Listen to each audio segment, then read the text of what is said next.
Where do people come from, and where do they go? This profound question has three possible answers. Those who believe in one or more deities often argue that before creation, humans did not exist.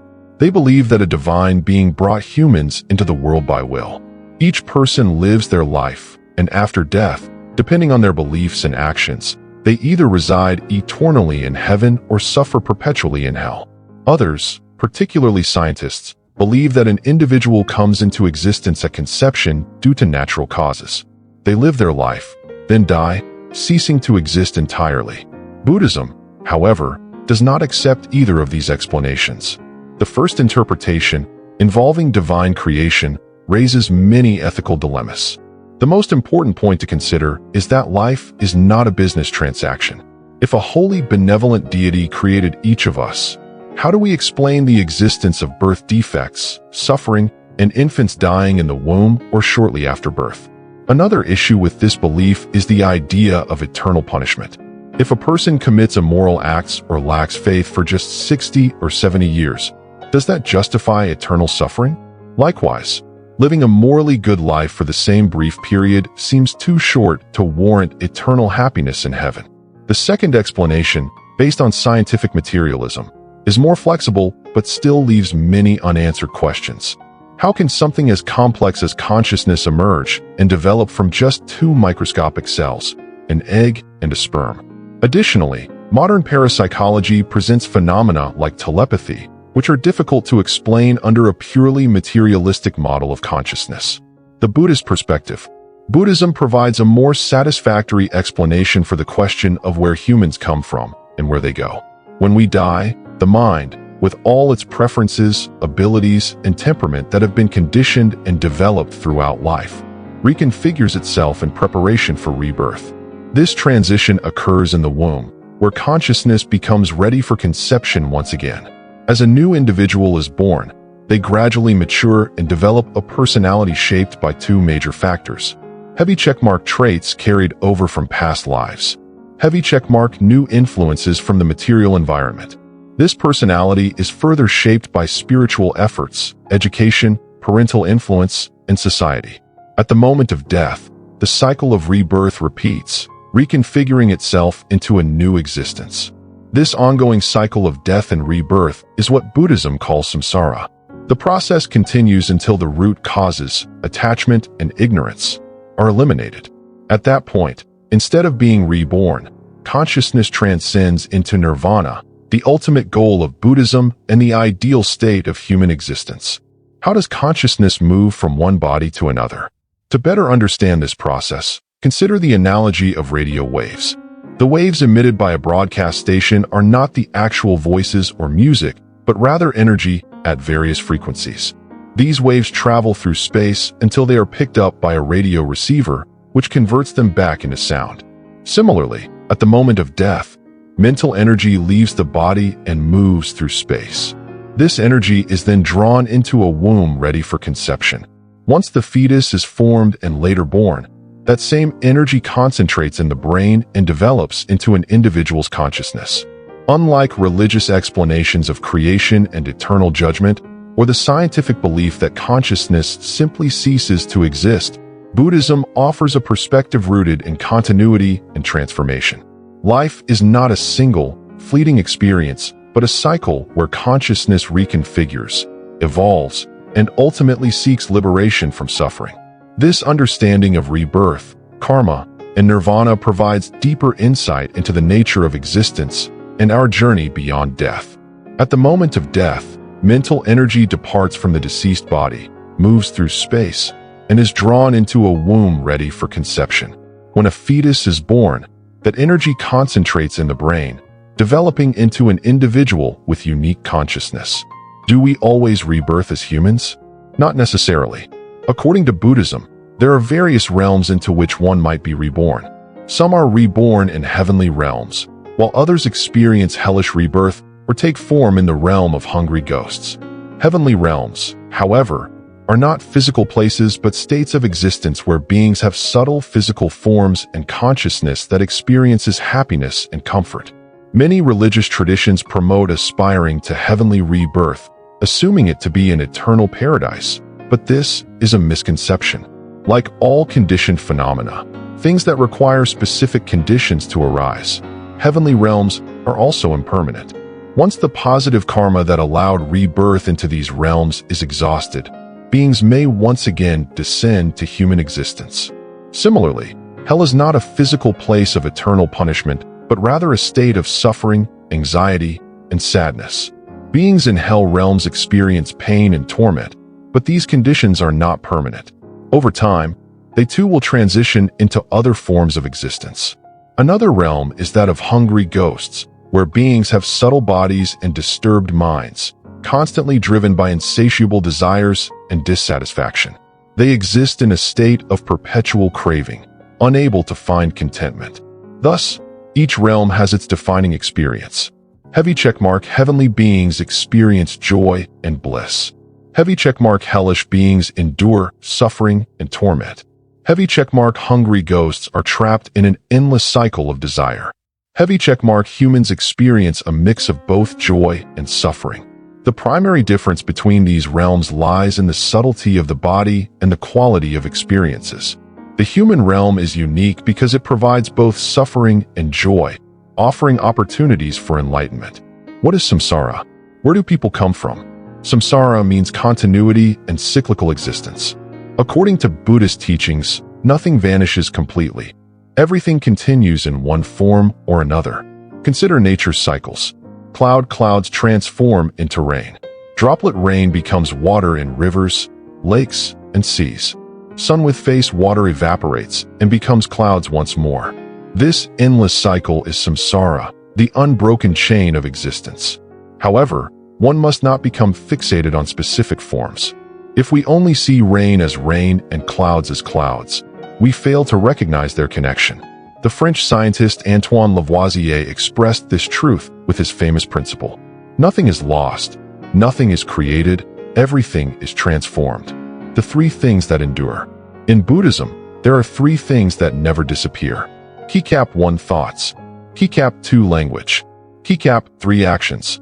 These three elements shape our karmic existence, often referred to as body, speech, and mind. Brain-mind represents thought. Speaking head speech represents language. Bust and silhouette body represents actions. Each thought we generate carries our signature. It influences our well-being and the world around us. Our thoughts can be filled with malice, prejudice, craving, or anger. When we emit such thoughts, they impact both ourselves and others. Similarly, words have lasting effects. Speaking words without kindness or meaning has consequences. A single sentence spoken out of anger or resentment can plant the seeds of discord and hatred. However, righteous thoughts and speech lead to positive outcomes.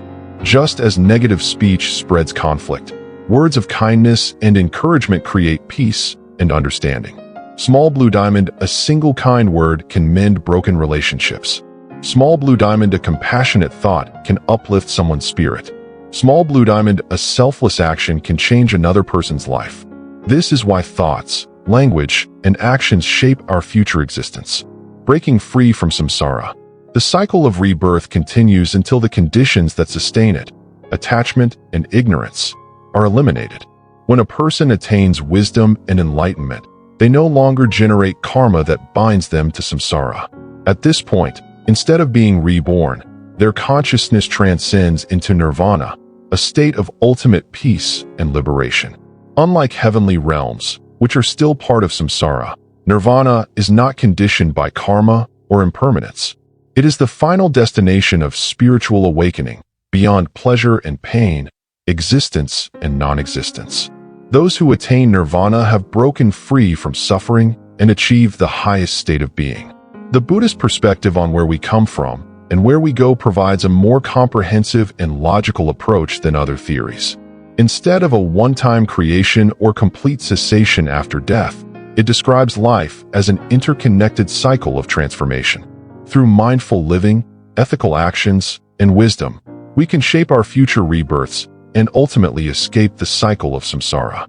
The path to liberation lies in understanding karma, practicing self-awareness, and embracing the impermanence of life. By cultivating good thoughts, kind words, and righteous actions, we pave the way toward a higher state of consciousness and true inner peace. The continuation of actions through samsara. A sentence that spreads discord, suspicion, or hatred carries our signature, and for that, we are fully responsible. Such words do not simply vanish. Instead, they create rifts within ourselves and those around us. They become a part of our continuation, a chain reaction of negativity that extends beyond the moment they are spoken.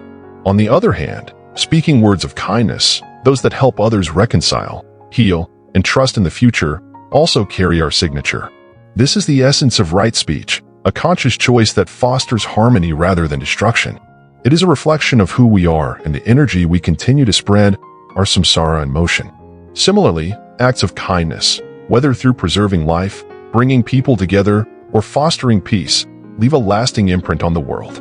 These actions become a beautiful continuation of our existence. However, if our actions are divisive, violent, or destructive, they too carry our mark and will continue cycling in a negative form.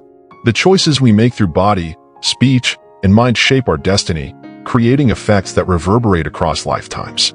These actions cannot be erased. They continue influencing us and those around us. Thus, we must strive to contribute positively and allow our continuation to be one of beauty, wisdom, and peace. Where do people come from? According to Buddhist scriptures, humans originate from the cycle of samsara, the continuous flow of birth, death, and rebirth. This cycle occurs through 6 realms of existence. Keycap 1 Heavenly Realm. Those who transition from heaven to human form bring with them beauty, virtue, and kindness. Their good karma is depleted, but they still have enough merit to be reborn as human beings. Keycap 2 Azura Realm. Demigods. Beings from this realm are often powerful and meritorious but struggle with anger and conflict. They may have been righteous yet aggressive in past lives. Keycap 3 Human Realm. Individuals who have led morally upright lives, avoiding killing, stealing, deceit, and indulgence in excessive desires, are reborn as humans who live with integrity and sincerity. Keycap 4 Animal Realm. Those who transition from the animal realm to human form often carry confusion, ignorance, and difficulty in understanding. Even though they have escaped their previous existence, the remnants of their past life hinder comprehension and spiritual growth. Keycap 5 Hungry Ghost Realm. People reborn from the realm of hungry ghosts often carry a deep sense of greed and fear of giving. They struggle with generosity and are reluctant to perform good deeds or share what they have. Keycap 6 Hell Realm. Individuals who transition from hell to human form may be born with illnesses, physical challenges, or a life filled with suffering due to negative karma accumulated in past existences. Each realm represents a different state of consciousness and karmic result, shaping the circumstances of one's new life. What determines where we will be reborn? The primary factor that determines our next existence is karma. The term karma translates to action, meaning that our intentional actions shape our future experiences. Pushpin our current circumstances are largely the result of our past actions. Pushpin our present actions will shape our future rebirth. Those who live with kindness, compassion, and wisdom tend to be reborn in heavenly realms or as humans who experience much happiness. However, those who nurture fear, cruelty, and violence often find themselves reborn in hellish conditions or difficult human circumstances, where they endure poverty, suffering, or hardship. People who indulge in excessive desires, attachments, and greed are drawn toward the realm of hungry ghosts or reborn as humans who constantly struggle with dissatisfaction and longing. The continuation of habits across lifetimes. The habits we cultivate in one life continue into the next. Cyclone: a person who cultivates patience and kindness will carry these traits forward. Cyclone: a person consumed by hatred and greed will continue to struggle with those tendencies. Just as a river carves a path over time, our repeated thoughts, words, and actions shape the course of our consciousness. To change our future, we must change our present habits. Heavy checkmark: by practicing mindfulness, kindness, and self-awareness, we create positive karma. Heavy checkmark: by eliminating negative emotions and harmful actions, we break free from destructive cycles. Heavy checkmark: by embracing wisdom and compassion, we progress towards spiritual liberation. Ultimately, samsara is a cycle that continues until we free ourselves from attachment and ignorance. The goal of Buddhism is to break this cycle by attaining enlightenment, nirvana, a state where suffering ends and true peace is achieved. The question of where we come from and where we go is deeply connected to the law of karma and the cycle of samsara. Unlike a single lifetime that ends permanently or a one-time judgment of heaven and hell, Buddhism teaches that life is an ever-flowing journey. Each thought, word, and action shapes our continuation, not just in this life, but in those to come. By understanding karma, rebirth, and personal responsibility, we can transform our future and move toward true peace and wisdom. Let us live with intention, compassion, and awareness, so our legacy and continuation are ones of light, not suffering. Can we change our karma? Many wonder whether we are entirely determined by karma or if change is possible. The answer is yes, we can change our karma. This is why one of the 8 parts of the Noble Eightfold Path is right effort, which refers to genuine striving. Change depends on our sincerity, effort, and diligence, which strengthen our mental habits over time. However, many people spend their lives dictated by past habits, failing to consciously reshape their thoughts and behaviors. This often leads them to remain victims of undesirable consequences. Those who do not correct their bad habits will continue to suffer. A knowledgeable Buddhist, however, is aware of karma's influence and takes active steps to prevent unwholesome actions while developing positive habits that yield beneficial outcomes. One of the most effective ways to reshape mental habits is through meditation. Practicing meditation helps in controlling speech and action, allowing an individual to purify and liberate the mind. The power of mental habits across lifetimes. Let's consider an example. If, in a past life, a person cultivated patience and gentleness, these traits will reappear in their current life. When nurtured and reinforced, they will manifest even more strongly in future lives. This follows a simple, observable truth: mental states that are well established over time become harder to change. In such a case, a person whose natural state is patience and gentleness will remain unshaken by disturbances. They are not easily angered, do not harbor hatred, and are loved and respected by many. Now, consider a different scenario. Someone who is born with positive traits like patience and kindness but fails to cultivate them may gradually weaken these qualities. Over time, these traits may fade away, replaced by negative tendencies such as irritability, resentment, and aggression. If left unchecked, these unwholesome traits can dominate the person's future experiences, bringing unpleasant situations and emotional turmoil. The role of self-awareness in karma transformation. Now, let's take another example. Suppose an individual carries irritability and hatred from a past life. However, they soon realize that these tendencies only bring suffering. Recognizing this, they consciously strive to reform themselves, replacing negativity with kindness, patience, and positive emotions. If they fully eliminate their bad habits, they will no longer experience the negative effects associated with irritability and hatred. In this way, they transform their circumstances through conscious effort. For those who cannot completely eradicate their negative tendencies, even a partial transformation will have a significant impact. Heavy checkmark: if negative traits are reduced, they will still emerge in the next life, but at a lesser intensity. Heavy checkmark: with continued effort, they will eventually be eliminated altogether, leading to a life free of emotional suffering. Through right effort, individuals can gradually change their karma, shaping their future rebirths into more favorable conditions. Scientific evidence of rebirth. Many religious and philosophical traditions propose theories about life after death. However, Buddhism stands apart in that its concept of rebirth is supported by evidence. Unlike concepts of eternal heaven or hell, which have no verifiable proof, the Buddhist belief in rebirth is supported by studies on past life memories. For over 30 years, parapsychologists have examined cases of individuals who vividly recall past lives. In multiple documented cases, children have recalled precise details about past lives, including names, locations, and events that were later confirmed as historically accurate. This evidence suggests that consciousness does not simply end with death; instead, it continues in a new form. The law of karma is not absolute or unchangeable. While past actions influence our present, we are not prisoners of our karma. Through conscious awareness, effort, and practice, we can reshape our future circumstances, ensuring that we create a more peaceful and positive existence in both this life and the next. By developing wholesome qualities, avoiding harmful actions, and practicing mindfulness, we take control of our karmic journey, moving toward liberation and enlightenment. Thus, karma is not a fixed destiny, but a dynamic force shaped by our actions and intentions. Heavy checkmark: if we nurture positive qualities, our future will be bright. Heavy checkmark: if we cultivate negativity, we will continue to suffer. Heavy checkmark: the choice to change is always in our hands. Scientific investigations into rebirth. In England, a 5-year-old child claimed to remember having a different mother and father and spoke in detail about events that seemed to belong to someone else's life. Intrigued by this, parapsychologists conducted a study, interviewing the child extensively. The child answered hundreds of questions, describing a village that appeared to be in Spain, along with its name, streets, neighbors, and various details of daily life. The most astonishing claim was a vivid and emotional recollection of being run over by a heavy goods vehicle, which resulted in fatal injuries. The child explained that they died 2 days later following the accident. These details were later verified as accurate. The village mentioned did exist in Spain, with a street and house matching the child's descriptions. Even more astonishing, a 23-year-old woman had indeed died in a vehicle accident 5 years prior, just as the child had described. Now, the question arises, how could a 5-year-old girl, who had never been to Spain, recall such precise details?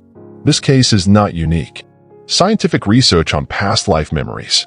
Professor Ian Stevenson, a respected scientist at the University of Virginia's Department of Psychology, USA, spent 25 years studying people who claim to remember past lives. His research involved dozens of documented cases, many of which strongly supported the Buddhist theory of rebirth. Skeptics argue that the ability to recall past lives might be due to demonic manifestations or psychological anomalies. However, rather than dismissing such claims as superstition, Stevenson and other researchers approach these accounts through logical analysis and scientific methodology. When evaluating extraordinary claims, one must consider specific events and verifiable details rather than basing conclusions on arbitrary or irrational beliefs. The concept of rebirth, often dismissed as mere superstition, differs significantly from ghost stories.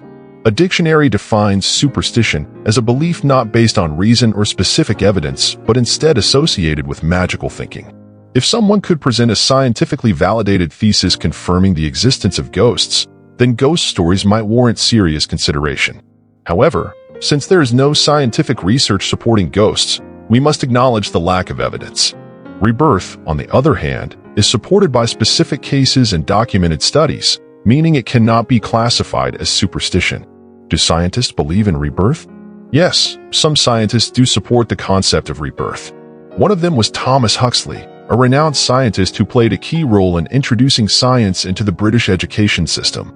He was also the first scientist to publicly defend Darwin's theory of evolution. Huxley believed reincarnation was a rational idea. In his famous book, Evolution and Ethics and Other Essays, he wrote, "Memo in the doctrine of transmigration of souls, wherever that doctrine may have originated. The logic of the followers of Brahmanism and Buddhism had at their disposal the means to construct a coherent scheme of the universe in relation to human life. This explanation is as rational as any other, and none will refute it as irrational, except those who think in a hurried, precipitate manner. Like the theory of evolution, the theory of the transmigration of souls arises from the actual world and is supported by deductive reasoning, examining each item to find similarities for classification." Huxley's statement suggests that rebirth aligns with logical reasoning, much like the theory of evolution. A logical perspective on rebirth. The scientific method is built upon observing patterns, gathering evidence, and forming logical conclusions. Just as evolution is widely accepted due to its strong foundation in observable evidence, the concept of rebirth gains credibility through verified past life memories and logical deductions. Despite skepticism, researchers have found compelling cases that challenge the idea that consciousness ceases at death. Unlike beliefs in eternal heaven or hell, which lack verifiable proof, rebirth presents a continuous cycle of existence that can be studied through real-life experiences. Scientific inquiry continues to explore the mysteries of consciousness and existence beyond death. Pushpin, the documented cases of past life memories, provide substantial evidence that challenges traditional materialistic explanations. Pushpin renowned scientists, including Thomas Huxley, have acknowledged the rationality of the concept of rebirth. Pushpin, unlike superstition, rebirth is based on real-world cases and scientific examination. As research advances, perhaps more discoveries will further confirm the nature of consciousness, karma, and reincarnation. For now, the evidence supporting rebirth remains a fascinating subject that bridges the gap between science, philosophy, and spiritual understanding. Scientific perspectives on rebirth. Professor Gustaf Stromberg, a renowned Swedish astronomer and physicist and a close associate of Einstein, also found the theory of rebirth compelling. He stated, "Memo, there are various opinions on whether the human soul can reincarnate back on Earth or not. In 1936, a very noteworthy case was investigated and thoroughly reported by Indian authorities. A child, named Shani Devi, living in the capital city of Delhi, could describe her previous life in Mathura, 500 miles away from her birthplace. This previous life ended about a year before she was born in the current one. She provided names of her husband and children from that life and gave detailed descriptions of her home and daily experiences. The committee investigating this case took her to meet the relatives from her past life, and all her statements were confirmed as correct. For the people of India, stories of reincarnation are considered normal. However, what made this case particularly astonishing was the girl's extensive and accurate memory of a life she had never physically lived. This, along with similar cases, serves as clear evidence of the inherent nature of the doctrine that memory is not completely destroyed. This case is just one of many examples suggesting that consciousness persists beyond death, aligning with Buddhist teachings on rebirth. Scientific support for rebirth. Professor Julian Huxley, a renowned British scientist and the first Director General of UNESCO, believed that the theory of rebirth was compatible with scientific thinking. In his writings, he stated, "Memo, there is nothing to prevent the transmission of an individual consciousness after death, much like a wireless message is transmitted from a broadcasting station. However, the wireless message only becomes meaningful when it encounters an appropriate receiver. Similarly, consciousness is transmitted. It cannot think or feel unless it is reincarnated in a physical body. Our personality depends on the body we inhabit, so it is unthinkable that survival would consist of pure sensations without a body. I believe that something is transmitted related to each individual, much like the relationship between a wireless message and its transmitter. However, in this case, death is merely the disturbance of various patterns, wandering indefinitely through the universe until it becomes consciousness again by connecting with something that acts like a radio receiver for the mind. This analogy suggests that consciousness continues after death, not in an abstract form but as a cycle, much like radio waves that exist even when they are not actively being received. Reincarnation and the practical mind. Even highly practical individuals, such as the American industrialist Henry Ford, found the concept of rebirth to be logical and meaningful. Unlike monotheistic or strictly materialistic views, Ford saw reincarnation as an opportunity for self-improvement and continuous growth. He once stated, "Memo, I adopted the theory of reincarnation when I was 26. Religion had offered me nothing that satisfied, nor did business life fill me with content. Business would be pointless if we could not carry over our experiences into the next life. When I discovered the theory of reincarnation, I felt I had found a universal plan. I realized that there would be a chance to work on my ideas without being limited by time. I was no longer a slave to the hands of the clock." Genius's experience. Some think it is a talent born within one, but it is actually the result of a series of experiences gathered over many lives. Some souls are older than others, which is why they possess greater wisdom. The discovery of reincarnation put my mind at ease.